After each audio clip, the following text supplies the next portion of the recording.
Welcome to One EXP CultureCast, the official podcast of eXp Realty's primary diversity, equity, and inclusion initiative, One EXP. I'm your host and the leader of eXp's DEI efforts, Cody Gilkeson. Here, we explore the unique stories, challenges, and triumphs of individuals who are shaping the culture of eXp Realty. Each episode, we'll connect with inspiring guests who share their personal journeys and insights, giving us a window into their experiences and the impact they're making. Together, we'll celebrate the diverse voices that make up the cultural fabric of eXp. Together, we'll learn as stories of growth and resilience take center stage. This is One EXP CultureCast, the bi-weekly podcast about what makes us us. Hey everybody, and welcome back to another episode. We are on season 3, episode 4 of the CultureCast. This is episode number 43, if you're counting of this show. Wow. A few of these. I'm really thrilled to have one of my favorite influencers from eXp on, Miss Lauren Hilliard Ray. Welcome. Oh, thanks, Cody. I love this. And what a beautiful day here in Dallas, and to be able to have the opportunity to converse with you today and just go really deep into it. Thanks for having me. I love it. So glad you're here. Can you want to give us a little bit about your background? Yeah. So obviously my name is Lauren Hilliard Ray. I run a wife and husband team. I like to say that versus a husband and wife team here in Dallas, Fort Worth. I've been with eXp almost 3.5 years and ultimately just changed my life. And I'm a 9th generation Texan, 35 years old, pregnant with my first child. Have a lot of hobbies and stuff like that, but real estate is my absolute passion, and just building community around my life and in business. So that's a little bit about me. That's awesome. 9th generation Texan. I know. Wow. Is that something that's just passed down knowledge from the family, or did you dig into it? Yeah, that's something that's written in the wills, when somebody dies, they're like, okay, well, this is something that you have to say for the rest of your life.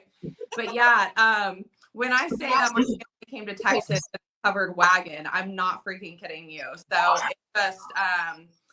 it's just in my blood. And that's what I tell my clients. We specialize in a lot of relocations. And so I tell them, I'm a 9th generation Texan. Nobody knows this state more than me and my blood. And it's just something that comes really naturally to me, and absolutely love being a Texan. That's beautiful. Do you feel knowing the lay of the land that well really gives you an advantage as a seller of real estate? Yes, and helping families find the right place for them, because you know the area.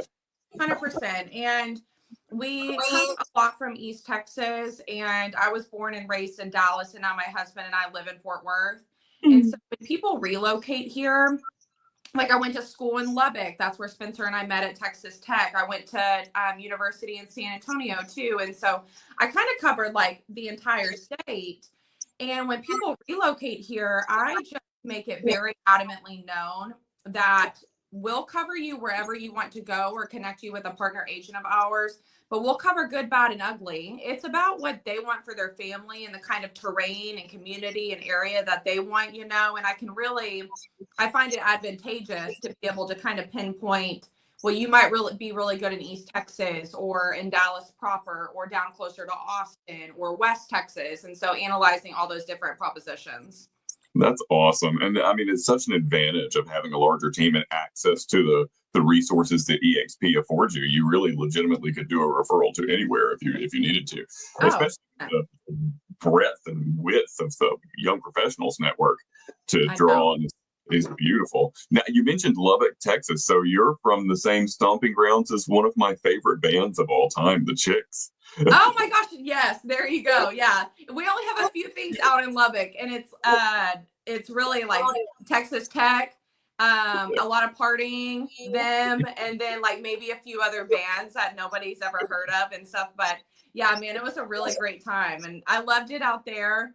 I wanted to still be in Texas to go to school, but close enough away to where my parents couldn't hop in the car and just make an easy drive to show up at my front door, Yeah, that's lovely. When Lee and I moved out here to Illinois, we were in Syracuse, New York for 10 years. Yeah. And we came here to Illinois with the sole purpose of being closer to his family. And his mom and dad are 40 minutes that way, and his brother and sister are 40 minutes that way. So we're right in the middle with exactly close enough for emergencies and parties and things like that, but not too close to where you could just like go and knock on their door in the middle of the night. You know what I mean? Yeah, that's too close. If we were right around the street, they'd never not be here. Yeah, amen.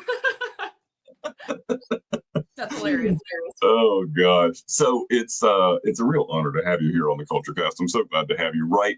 I feel like I'm having you right at a zenith of your career, right? Like everything is coming up roses for Lauren this year. You've got the award wins, the vice chair role at Win. You're still killing it over in YP. The baby is on the way. Like life is big right now. How is managing all of that at the same time been on you mentally? Man, I tell you, I think it's because, and I kid you not, when my parents were first found out they were pregnant with me, my dad was adamant. So my last name is Hilliard, and my dad was adamant. He wanted to name me Hillary Hilliard, and he wanted me to be a news reporter. That was his big dream. And I'm like, doesn't it make sense? In my head, this is not a rough leap. Change the name, put you on the news. I could see it. Like, doesn't it make sense? And I'm like, and I went through my entire life, and I'm like, I could have been Hillary Hilliard. And he's like, Hillary Hilliard reporting live. And I don't know what it was, Cody. I'm not sure if you saw, but even all of last week, I was in Miami, Florida, speaking at Gold Bar Live. And it's something that obviously I travel nationwide for now. I never thought that something that was so ingrained in my parents and their thinking and their perception of who I was going to be would actually come to fruition. Mm-hmm. And it's interesting now, after last week in Miami, when I was moderating a panel with powerhouse women, multi-billion-dollar producers, consistently selling 20, 40, 60, $100 million homes. And it was such a surreal moment for me. I got done, and my husband and I were sitting on the balcony of our Airbnb, and I just got so emotional because when I spoke at EXPCon in Miami in October, it was a very surreal moment for me. And it's kind of like something went off in my head, and I was like, is this my purpose? Not to have a microphone, not to necessarily be in front of people in public speaking, but is it my purpose to be able to give back and build community and show people a more natural and attainable way to achieve their goals? Yeah. And it was something that now that I manage a very successful real estate business, my husband and I will close out Q1 with doing over half the production we did all of last year. Mm-hmm. And now I'm over 6 months pregnant. We have signed over 80 agent to agent referrals in the past 12 months. Wow. That's a huge root of our business as well. Yeah. The magnitude of it, I think when I feel very purposeful is what is allowing this to be more simple, because even people ask me in Miami and ask me consistently, they're like, how are you doing this? And I say, I just feel it in my blood. I feel it in my bones. I feel like this is something that I'm destined to do. I've been called by numerous people a serial connector, which I'm happy they finished that sentence with connector and not something else. But I've been called a serial connector, and I really live by that because I want people to identify what they want in life and how can I bridge this gap in order to get them from point A to point B, and maybe not do all of the work in between. So it's just something that's in my soul, I feel like, and that's why I kind of fairly simply. That I can attest to that connector bit, because we work virtually, but when we're at cons together, I'm watching. People see that I'm always busy at EXPCon, but I'm watching people. You get a good feel for how people work if you're just watching them at the con, right? Exactly. I have seen somebody's having a conversation. You maybe have never met them, and I see you, take them to somebody else that can help them with their career. You're connecting the dots for people. I see it. When we talk about that EXPCon story, I just gotta I mentioned earlier you were a winner of a 1EXP award this past year, that Heart and Hustle Award. And she's right here. Oh, look, I'm gonna grab it. I'm so proud. This is gonna go in my will to my children one day. I love it. I'm so happy you were able to win that like that. Listen, when the win session at the 1EXP Lounge, for those who wasn't there, I'm going to paint the picture for you a little bit.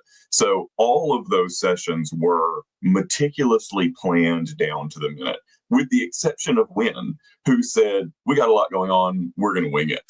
To me, who's analytical and ADHD, it was like, yes, what is going to happen? And then we get there, and there comes to a point in that discussion with all those massive amounts of people, the 200 or so people there, where there was a lull. And Lauren grabbed a mic and started going around and talking to people and asking them these questions that none of us would have thought of. And I remember Jill and I looked at each other, and Betsy and I looked at each other, and Jessica and I looked at each other, and a few of us were looking like, we're watching A Star Is Born. What happened to you? Did she know that she was Oprah in secret? Did she know this? Like, had you ever had a moment like that before, where it was like, some time's got to be filled and I'm going to fill it and I know exactly how to do it? No, that came from a higher power. I don't know where that came from. Okay. Like, yeah, we felt that.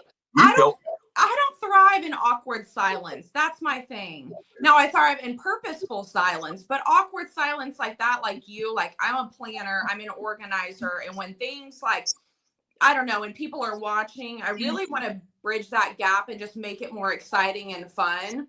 But it's also people's time. Like they're there for a purpose and they're there for a reason. And so like, let's provide some freaking excitement, and with all of our resource groups, very designated, very planned out, very organized.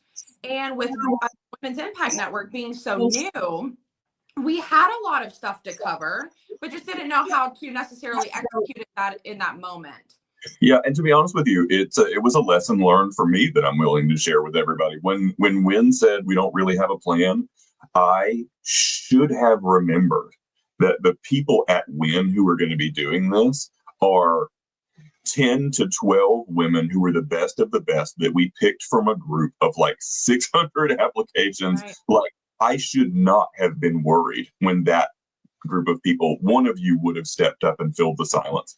And to me, the most impactful part of the whole session is when what was thought about was done, and we got to the section where you had your Oprah moment and went around and talked to people. Everybody was engaged. We learned some genuinely interesting stuff from the people you talked to. I still think about that. And that's something that, like, I just, from my perspective, I've seen a lot of people try to do what you did at EXPCon, and what you have is a gift from above. Seriously. Thank you. Yeah. There's just so many people there that aren't comfortable behind a camera, or aren't comfortable with a mic in their hand, or aren't comfortable speaking up. And when I do a lot of these events, whether virtually or in person, people will come to me and say, oh, I didn't feel like raising my hand. I kind of wanted to talk to you off stage or in private. And I used to be like that. So I'm going to be very brutally honest right now. When I was at my previous brokerage, I was part of a team that they did not want me to go do events. I was not allowed to go do the events. I wasn't allowed to travel to the events. But I specifically I've never heard the word not allowed for a realtor. You do whatever the heck you want. You're the entrepreneur. Know. Well, this was a very different, it's a very high production team, great people. But overall, where there's so many discriminations in life, right? Age, look, religion, background, all of these different things. And they did not want me to do this because they thought for sure I would not be taken seriously. And I was there religiously and loyally on this team specifically for 3.5 years. And I think that I was so limited in my abilities because they were like, you focus strictly on production. You don't do anything else. It is production, production, production. You don't go have fun. You don't go sponsor events. You don't go do all of this stuff. Yeah, we see that in the industry quite a lot. Yeah. Exactly. And for me, it was a creative outlet that I could utilize. So when I got over to EXP, I saw 20 different avenues, and they were like, you can pick one or more. You can be in production. You can do agent attraction. You can go do these events or sponsorships or whatever you want to do, build community and however and whichever facet that you see necessary. And I think that's when I joined in December of 2021, and I use this term a lot, but that's when like I feel like the universe put like a steroid shot in me, and it was like, go, go, go. Like, you can do this. So once I got to a comfortability level of my production, I was like, okay, well, now I can focus on this too. And plus my husband being in the industry, I'm like, he has the best boss ever. I'm also HR. I'm everything. And so coaching him and getting him to a level to where I was 4 years in, and he's not even 2 years in, has opened up a lot of doorways and a lot of freedom for me. But thank you for saying that. I appreciate that, because it wasn't something that necessarily came naturally to me. I think I kind of just fell into it. And like I told that story of Lauren Hilliard reporting live. I think it kind of just like coincided with that in my life, and it just made sense. I mean, it worked. I mean, I can't think of a more relevant example of someone discovering they have a superpower in real time. You know, it was like, we need some time filled, and you suddenly started shooting webs out of your wrist. You know what I mean? It's like, you know what I mean? Thank you. I mean, and even like after Miami, this was a very huge event for me to do last week. And I know you've heard me say this before, but I speak a lot to the people that I mentor and my colleagues about this why me versus why not me mentality. And I used to be the why me. Why would a multi-million-dollar client pick me? Why would they choose me to speak on stage? Why would they want me? And it was like that switch went off, and I said, why not me? If somebody else is going to get it, why can't it not be me? And it just tied everything together. And Miami last week was, like I said, such a surreal moment for me that afterwards, I had so many people coming up to me asking me if I was professionally trained on moderating. And like Juan Carlos and Cyrus, they both asked me, and they were like, have you done this professionally? And I said, no. And people were just like, well, how does this come so naturally? And I don't know what to say.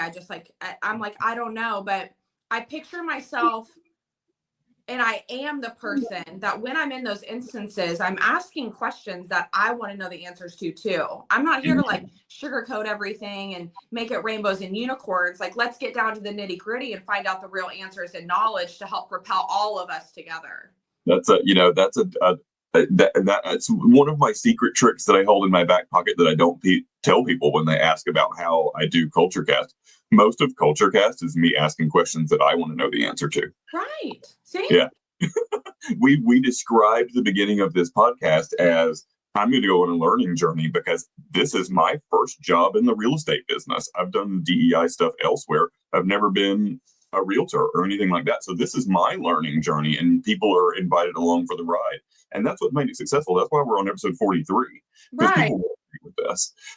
Yeah, it's great. And, you know, you do have a lot of stuff that comes naturally, but that's not to discount that you are somebody who puts in the work, right? Thank you. I think with a lot of the stuff like the public speaking and all that, there's other work that you're doing in your life that's preparing you for this without you knowing it. Right. And we never know what that is. And talking about that, you have this mantra that I've heard from you: if you do the work, it'll work. Right. Where did that mindset come from?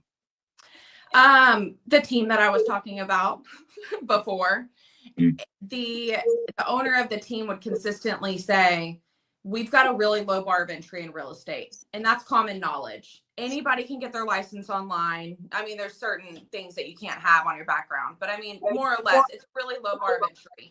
But he said, if you do the work, it will work. And it's something that's stuck with me forever because there's other people out there that are doing the same amount of work that I am. So how am I going to differentiate myself and my business and my brand and my value from these other people?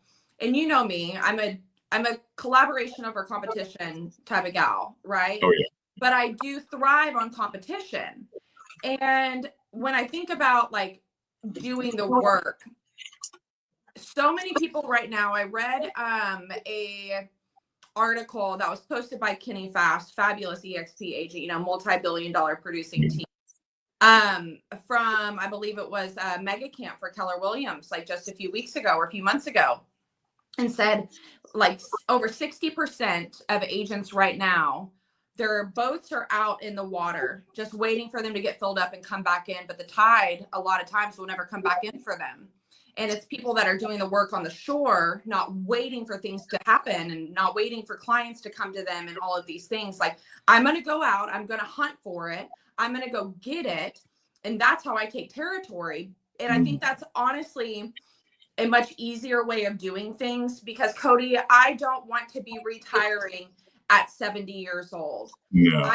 I don't Right. want to be working forever. I want to build a different life for myself and my family generationally, but also set expectations for my children and my grandchildren and so on and so forth, to say, wow, she really did it because she worked with purpose and she actually did the work and didn't wait for somebody to come knock on the door. She didn't wait for her phone to ring. She always made the first call. She always knocked on the door first. She always went out and did it and got it, no matter however that happened. And so I think that's why that's something that's so ingrained in me, is that we've got all these levels of work that people do in real estate, whether it's lead generation or converting sales or however you get this business to come to you.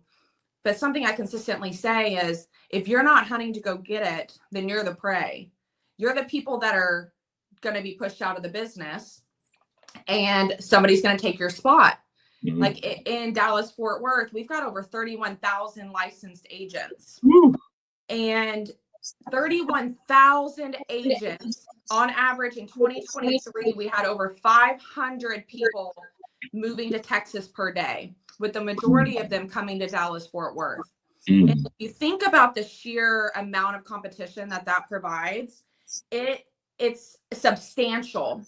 And I want to be very purposeful and tactical on how I go get this business. And so it's just about busting your butt, finding new ways to do things. If something doesn't work, then you figure out another way. But it's like R&D everything. You can rip off and duplicate anything from me. And I tell people that all the time. You want my presentations, you want my scripts, you want my intake and outtake forms.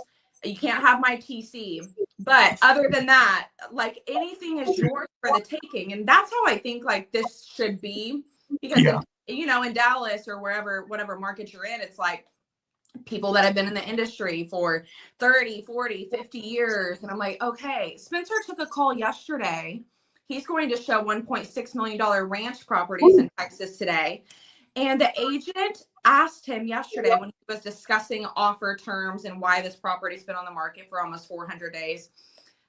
He goes, how long have you even been in real estate? Have you sold a home yet? To Spencer. And Spencer's like, oh yeah, you want to talk about production? Let's go. And it's the persona like that I really want to change, at least my community in real estate, to say, like, we can work it, we can do it, we can go get it, because there's a lot of money out there to be made, to be honest. Yeah. I mean, and there's some level of, we can't really affect the way that a client is going to speak to us or treat us or whatever, but the training behind Spencer knowing the right answer for that and how to handle that that's everything, right? Exactly. Yeah.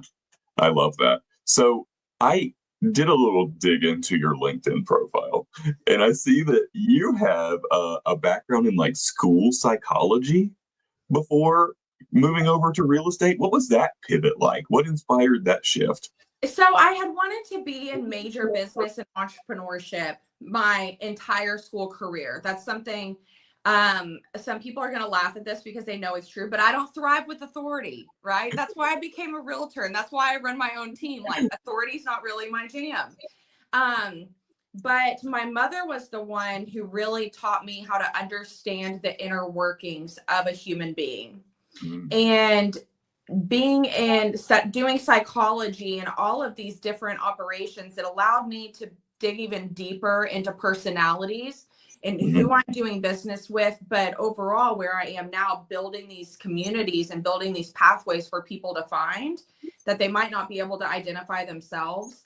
And so to me, it was a seamless transition. It was something that made sense. Now everybody does like the personality tests and disc profiles and the Enneagrams and things like that. But for me, I was thinking, because of my mother, how can I understand the inner workings of a human being?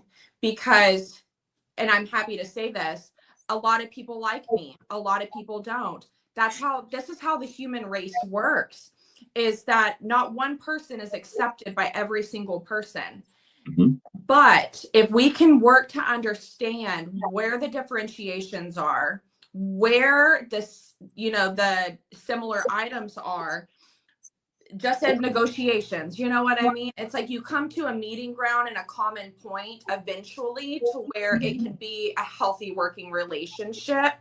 But yeah, that's why I did a lot of that in school, and then ultimately transitioned to major business and entrepreneurship, because I just felt like even in college and in high school, I just felt like there was a bigger purpose for me to not necessarily always be working a 9 to 5 or be working until, like, my dad's 72 right now, and he works because he wants to, but he works 2 jobs, and I don't want that for me. And it's something that you have to find a place in life to pull the trigger, pull the e-brake, and just say, I want something different. And how am I going to get there? And figure out the people that can get me there. One of my favorite books, it's probably out there because Spencer's reading it right now, was given to me by another EXP agent called The Power of Who. And this book taught me and gave me insight to how one single person can open up all of these pathways and doorways in your life. You just have to find these people. So that's kind of how I've lived, being 35 now compared to college. That's how I've really just worked purposefully to build my life and my business. And so that way I can be that serial connector. You know what I mean? Beautiful. I love that. I mean, you can see a lot of psychology in the work that you do today. So there's a lot there. I love it. It makes me think, you talk about not wanting to retire in your 70s. Well, if you're able to close the book and say, I've made enough, I'm ready to retire, what happens then for Lauren?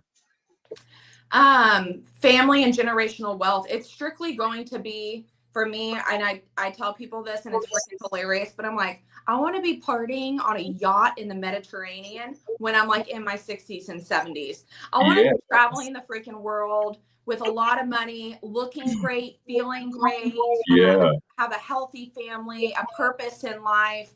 And I wasn't made to live in Dallas, Fort Worth my entire life. Like, my husband and I live in Mexico part of the year. And it's just something like I'm destined to do. So how am I going to get there? But I picture myself as just a hot, wealthy grandma that's on a yacht somewhere, just going wherever the heck I want to, because I've got nothing to worry about, and I can invite my family and friends to come visit me wherever I am. That's beautiful. I love that. I love that. The idea of being like Helen Mirren out here in my 70s in a bikini, and everybody's like, 100%.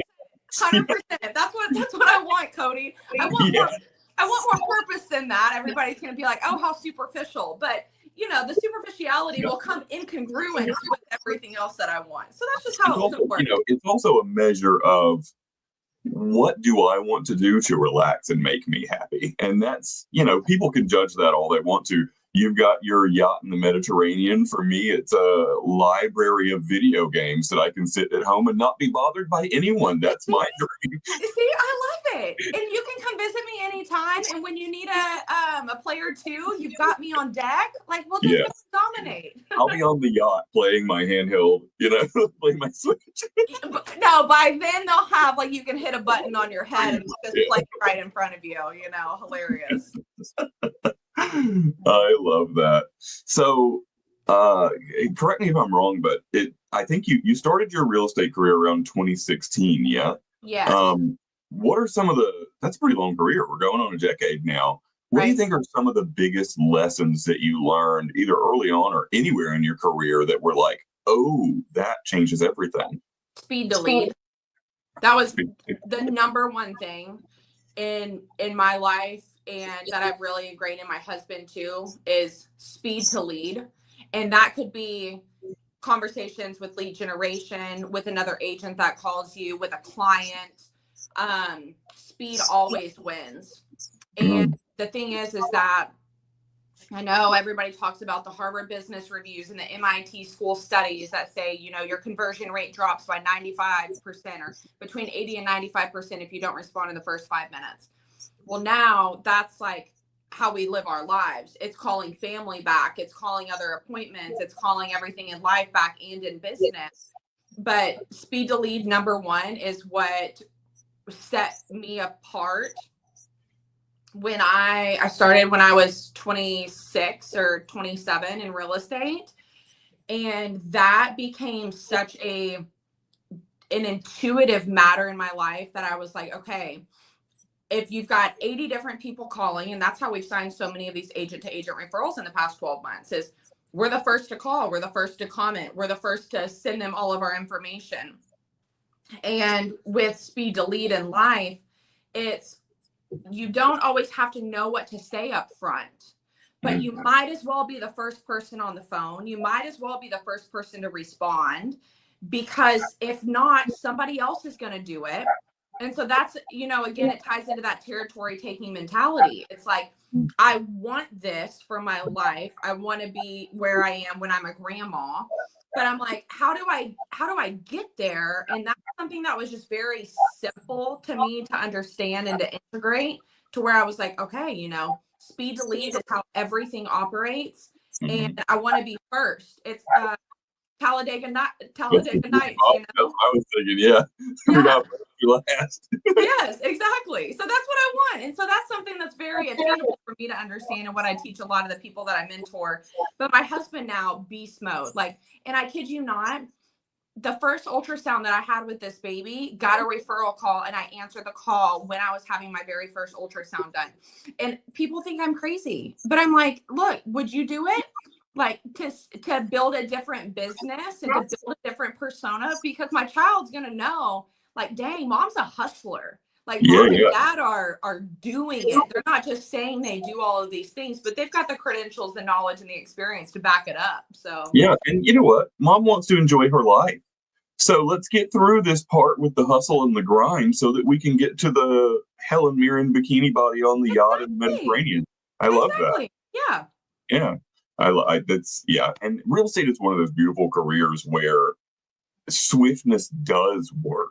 You know what I mean? If you want more of your career now, you can have it. It's about how big of a piece of the pie you can fit in your mouth right now. Exactly. Right? Like back then, not like I was a realtor in the 80s and 90s, right? But it's like in 2016, technological advances and like conveniences and everything have drastically changed even in the past 5 years.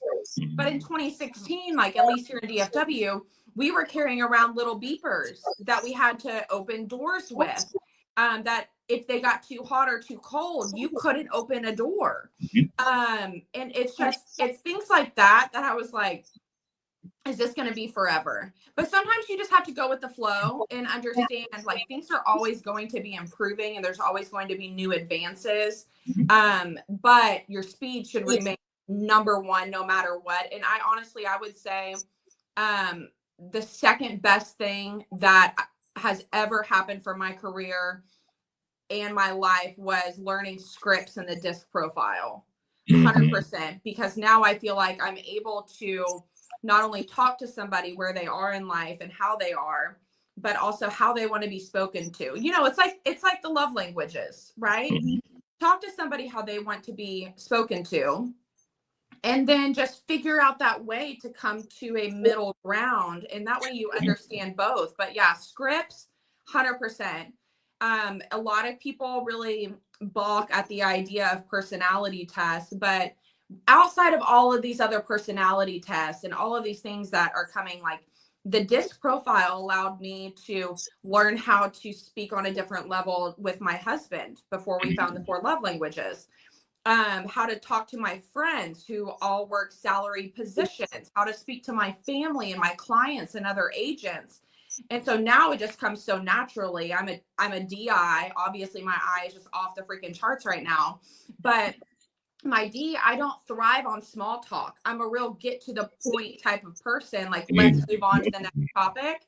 And I freaking love it. So what's your next topic, Cody? Yeah, no, me too. Me too. I cannot filler words. I cannot. You can see the eyes that are inside my brain rolling really hard every time there's a filler word. Yeah. I know. And I haven't seen that it. yet on you, so don't do it while we're on this talk. Well, that's a good indicator that you don't use a lot of filler words. Thank you. I love it. So you've had experience both at KW and at EXP. What drew you to EXP? What was that decision like? After I had resigned from that team after 3.5 years, I had worked to be a solo agent. I knew I'd wanted to be a solo agent, but I really didn't know how to do it. And a lot of great people were there. KW was a massively successful foundation build for me, but it was the same people every single day in a brick and mortar office. And virtual to me was like a mind-blowing concept. I love being around people. I love being able to walk into somebody's office and ask for help. And so when the idea of EXP was proposed to me, I thought, like, how am I going to make friends? How am I going to have help on listing agreements and presentations, or if I've got a broker question? And going from a brick and mortar to a virtual was a very strong risk versus reward analysis. And I thought to myself, after I'd spoke to so many people, and so many people had said, just try it. Change doesn't have to be permanent. You can always go back. And the virtual idea really scared me.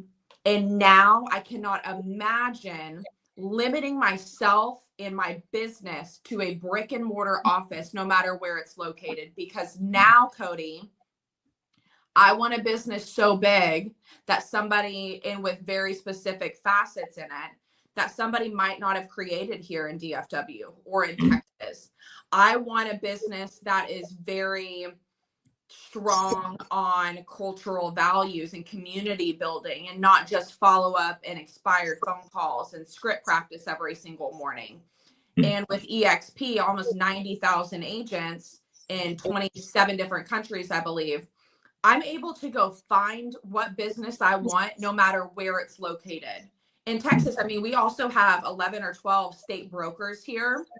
And with EXP World, I can go into EXP World anytime, get answers that I want. I don't have this written down anywhere. It's something that I'm passionate about and I'm speaking from the heart about, because I had such limiting beliefs before about coming to a virtual world that I was like, where's my community going to come from? Like, how am I going to build this business and build these strong relationships that I thrive on?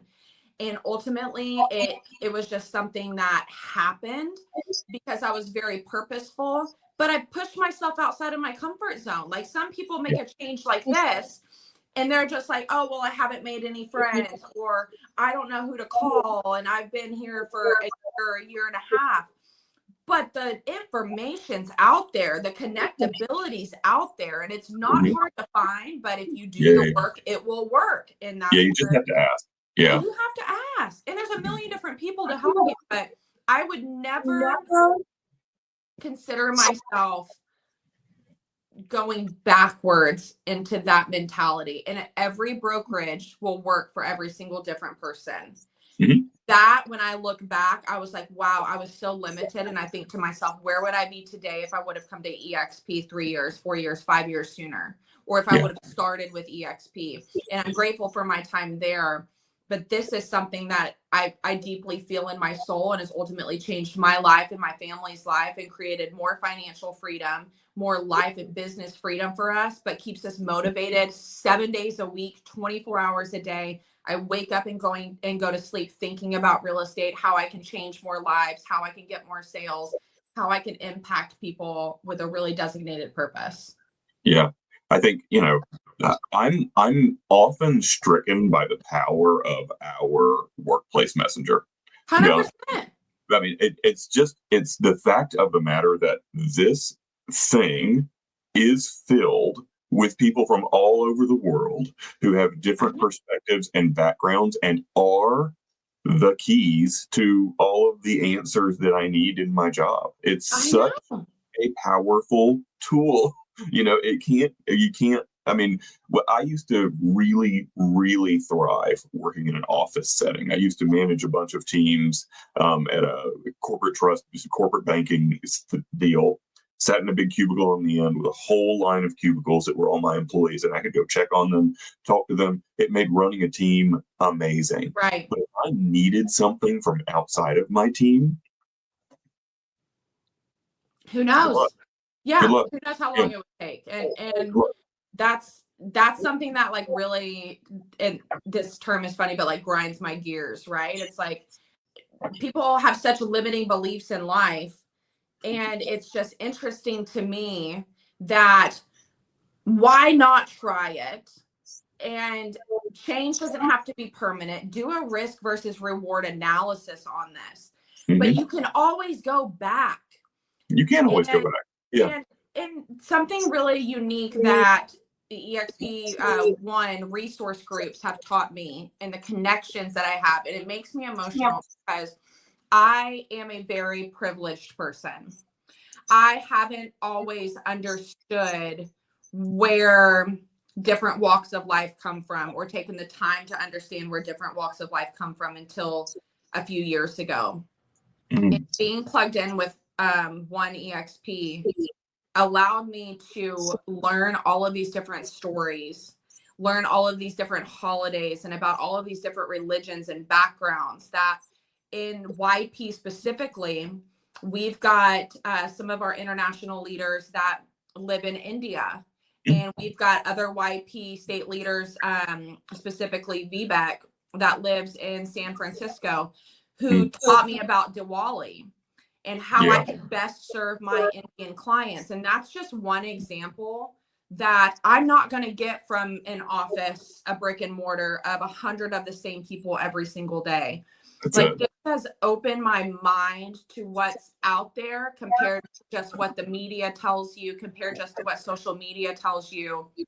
It's something that has really allowed me to serve my clients at the highest level, but also really diversify and see how I can find people that want to work with me, but I also want to learn more about their backgrounds and their lives and their structures and their ways of doing things. That way we can find properties that fit them. That way they can have a life worth living and a life worth celebrating. And I can be a critical part of that. And that's what I love about the diversity of it and the inclusivity of it. Your life to such a degree too, right? Like Amen. You walk away with knowledge that you would not have got if you stayed in your bubble. No. And some of us, listen, I happen to be someone who lives in a perfectly lovely bubble of people, people I've cultivated this community of people who really love me and respect me, and we think relatively the same. We're on the same mind on a lot of things. But being at EXP, I am constantly inundated with people who are wildly different than me. People who, on paper, probably the media would say we should disagree on every point that we make. Right. But being able to learn more about these people, where they're coming from, what drives them, what their purpose in life is, all like that stuff you cannot put a price on. It really expands your worldview in a way that makes you such a more effective and compassionate leader. And I think that's what all of us strive to be. I agree. And the resource groups are very purposeful in that because they all come from a place of contribution and a place of education and knowledge. And so while I am a member of so many different resource groups, I might not be on the board and doing all of these things, but being able to sit in a position and be able to watch and educate myself from the information that they put out there, it changes my life. I have learned more about the Black network for the resource groups, EXP Latino, the South Asian network.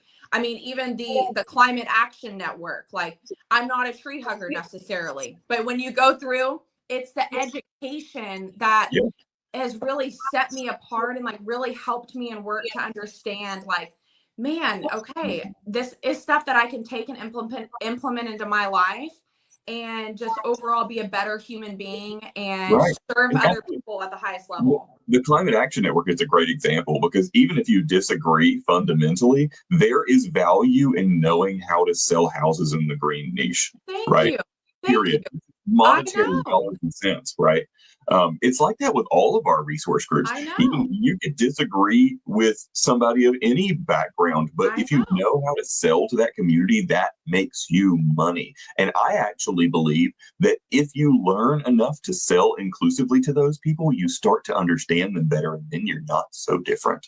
And Cameron Cisneros is somebody who has taught me that at a really, really high level. And and Mark Anthony Ball. Like, these two people, and you, Cody, like, the three of you together have such different backgrounds and such different beliefs. And that's what I love about, and we'll just talk about the Pride Network. Like, that's what I love about this network specifically, is because I'm learning so much, but there's so many different like nuances to how I can tie these into my bubbles and things like that. But like, Cameron Cisneros is somebody that when I first met in person, it was just like a light bulb went off, and the energy and the joy that radiates and the knowledge and everything that they provided to me was something that, just brought such value to my life and such joy to my life, to be able to understand somebody different than who I am. Yeah, and I think it's wonderful to point out that our communities are so diverse. Even when you look at a community that you would think has a lot in common, you say, "Oh, military network, those people are of the same mind." Right? No. Big diverse group. Everybody is diverse, right? It's the same thing with the Pride Network. It speaks to intersectionality, which is something that I teach a lot about, knowing every aspect of your personality and how those aspects interact with each other to create either more struggle for you or more privilege for you. I mean, it's a way to look at another person and say, just because we have one thing in common, we're so different in other ways. Look at the difference between me and Mark Anthony, for example. Yeah. We are very different people. Yes. We have one thing in common. Right. You know what I mean? I'm sure we have more if we dug in. I haven't had the opportunity to spend a lot of time with Mark Anthony. Unfortunately, I'm hoping to remedy that this year. Yes. But I mean, he was in the military. Right. He comes from a different cultural background than I do. He comes from another area of the country. I mean, we dig deeper into stuff that we've been through, and it makes it really clear that people are way more different than we give them credit for. It's not, I mean, I see people all the time that say to me, "Oh, well, you're a white guy, so you must believe this way." Right. Throw that out the window. I know. I think even the ones who do agree with the majority of white guys, would balk at being said to them, "You think like every other white guy." But it created, I hate using the term safe space. It created a comfortable space for our resource groups, for people to find their people and find their tribe. Your vibe attracts your tribe and things like that. But like, find their communities, and that way we can explain all of our differences. Even as the vice chair for the Women's Impact Network, it's like, we're all so very different on the board and with our members. With YP, we're all so different on the board and with our members. And it's so intriguing, but it's never the same thing every single day. It's never the same conversation. It's never the same class. It's never the same issue. And that's what you got people coming from all over the place in those groups, right? That's really what it comes down to. And when people are looking for what resource group do I join, I tell people you should join two at least. One is something that aligns with you deeply and personally. And one is a group that you want to do better for, right? Love that. If somebody looks and they see all this stuff, Black Lives Matter and all that Right. on the news, and they're like, I don't understand. Go join BEN. This is Go your find out about it. Right. Exactly. We can help you with that. We can help you understand better, right? Yeah, you live in a community. I have had realtors, gay realtors, who live in communities where it's almost exclusively military. Mm-hmm. And they just don't understand those people and their walk of life. I'm telling you, go join the military network. You're going to be able to effectively sell to these people, which is going to make you understand these people, which is going to make you an ally of these people, which is going to make you a better person. And not everybody has that, Cody. Like, that's why I'm so passionate about 1EXP and our resource groups. This is what's missing for so many different companies, so many different organizations, is building out pathways for people to be able to walk down and learn more about, but ultimately find people in their community and their title that might be different, but have some of the same beliefs. That's like you were talking about, the intersectionality. It's just, I don't know. It's something that I pray deeply that will continue to develop as we go on in life and see more people pick up. But specifically speaking about the real estate industry, I think it's a missed target by so many companies. And that's why EXP's built different, because we built different programs for our agents and our staff, really our staff too. Having an agent and staff, our agent and staff tied together is something that's so important, specifically. Yeah. So I've got a few questions left to ask, and we're running out of time. So I'm going to hit you with some rapid fires really quick. You've won a bunch of awards, 1EXP awards. You're taking on leadership roles, Texas State Leader for EXP Young Professionals, Vice Chair of Women's Impact Network. What does it mean to you to be in a position to mentor and support others in the industry that are younger in their career than you are? That I've earned it and it wasn't given to me. Mm. That I worked hard to make this happen, and I wasn't just given a title because I raised my hand to the highest. You know what I'm doing right now? If you ever see me do this on an episode, I like mirror affirmations, and I earned this. Yes. Is a good one. Thank you. Yeah. And I firmly believe that. Like, a lot of places just hand out titles, and a lot of people thrive with titles, but I firmly believe that I've earned my titles and I've earned my awards and I've earned where I'm at today. Couldn't agree more. All right. We're in Women's History Month. It's a great time to reflect on the contributions of women, period. Right. So I would like you to reflect a little bit. Who are some of the women, inside or outside of real estate, either you know personally or you don't, that inspired you the most? One, I do want to say my mother, because my mother was somebody that was married her entire life, gave birth to 3 children, and did not have a lot of friends. She did not have a community around her. It makes me emotional because I think about the women that go through this on a daily basis now that I'm 35. But she didn't have a strong community around her. She was really alone. And imagine being alone, raising 3 children with a husband that worked all of the time, and you don't have a community.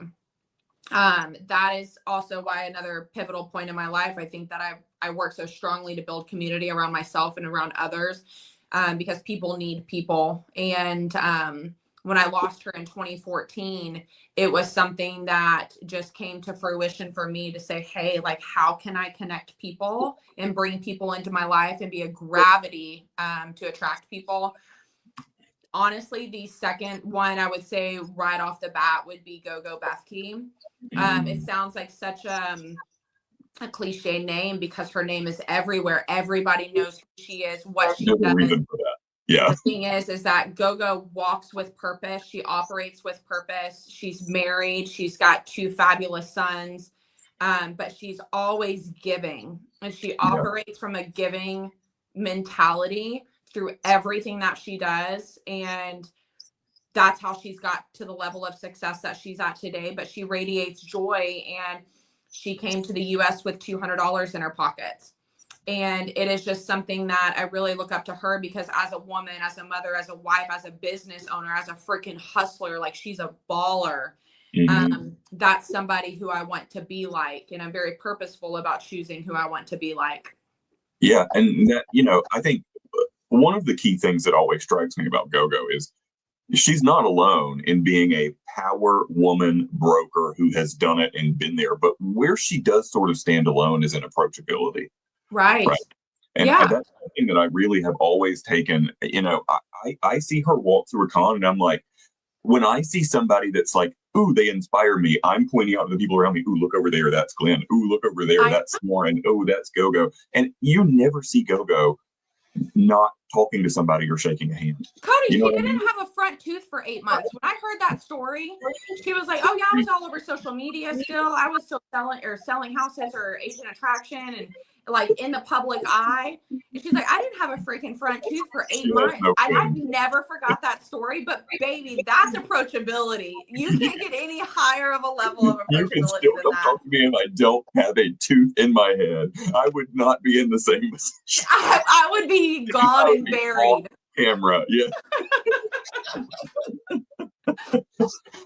That's brilliant. So we close every episode of CultureCast with the same question for everybody. And I know you've got a good answer to this because this is something that you experience a lot. If somebody's first day at eXp Realty was today and they came to you and said, hit me, what's your best advice? What do you tell them?